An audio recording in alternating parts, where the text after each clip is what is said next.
ഇനി ആളുകൾ ഏറെ ആകാംക്ഷയോടെ ഉറ്റുനോക്കുന്ന മറ്റൊരു കാര്യം എന്ന് പറയുന്നത് ഞാൻ ആദ്യം പറഞ്ഞതാണ് 2020 ഫൈനൽ ഇന്ന് നടക്കുകയാണ്. അപ്പോൾ സഞ്ജു സാംസണിന്റെ കരുത്തിൽ നമ്മൾ ഫൈനൽ നേടുമോ എന്നുള്ളതാണ് എല്ലാവരും ഉറ്റുനോക്കുന്നത്. അഹമ്മദാബാദിൽ ഇന്ന് വൈകുന്നേരം 7 മണിക്കാണ് ഇപ്പോൾ ഈ ഒരു മത്സരം നടക്കുന്നത്.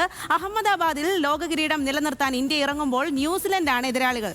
രാജ്യമെങ്ങും ലോകകപ്പ് ആവേശത്തിലാണ്. മിന്നും ഫോമിലുള്ള സഞ്ജുവിലാണ് ആരാധകരുടെ എല്ലാം പ്രതീക്ഷ. നരേന്ദ്രമോദി സ്റ്റേഡിയത്തിൽ ഇന്ത്യ ഇറങ്ങുമ്പോൾ എന്താണ് ആരാധകരുടെ പ്രതീക്ഷയെന്ന് നോക്കാം.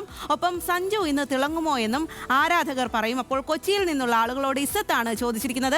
എന്താണ് കൊച്ചിയിലെ ആരാധകർക്ക് പറയാനുള്ളത് എന്ന് നോക്കാം. 2020 ലോകകപ്പിന്റെ ഫൈനൽ മത്സരങ്ങൾ നടക്കുന്ന ഇന്ന് ഇന്ത്യ കിരീടം ചൂടി വരുമോ എന്ന് നമുക്ക് ജനങ്ങളോട് തന്നെ ചോദിച്ചറിയാം. സഞ്ജു സാംസണ് കഴിഞ്ഞ 2 കളിയിൽ ബാറ്റ് വീശിയതുപോലെ തന്നെ ബാറ്റ് വീശണം. നല്ല റണ്ണ് ഓപ്പണിംഗ് കൂട്ടുകെട്ടുന്ന് വരണം. ഒരു 250ഓളം റണ്ണ് വന്നു കഴിഞ്ഞാൽ ഈസിയായിട്ട് ജയിക്കാൻ പറ്റും. എതിരാളികൾ ശക്തരാണ്, എന്നാൽ പോലും ജയിക്കാൻ പറ്റുമെന്നാണ് പ്രതീക്ഷ. ജയിക്കണം. അതെ, കൺഫ്യൂസിലേ ഉണ്ട്. അത് ആരെങ്കിലും ജയിക്കും. ഇന്ത്യക്ക് ज़्यादा ചാൻസ്. കൺസിസ്റ്റൻസി ഒരു പ്രോബ്ലം ആണ്, എന്നാലും നോക്കാം, ഉണ്ടാവും. 50 അടിക്കുന്ന പ്രതീക്ഷിക്കും. ഇന്ത്യ ജയിക്കുന്നതാണ് 100% പ്രതീക്ഷ. സഞ്ജു നന്നായിട്ട് കളിക്കും. സഞ്ജു നല്ല ഫോമിലാണ്. പിന്നെ തിലക് വർമ്മയുണ്ട്.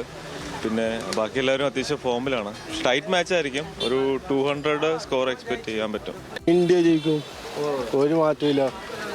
ഇന്ത്യയുള്ളൂ, ഉറപ്പാണ്. കൊച്ചിയിൽ നിന്നും ക്യാമറ പേഴ്സൺ അഫ്സൽ രാജിനോടൊപ്പം ഇസ്സത്ത് സുൽഫിക്കർ, ന്യൂസ് മലയാളം.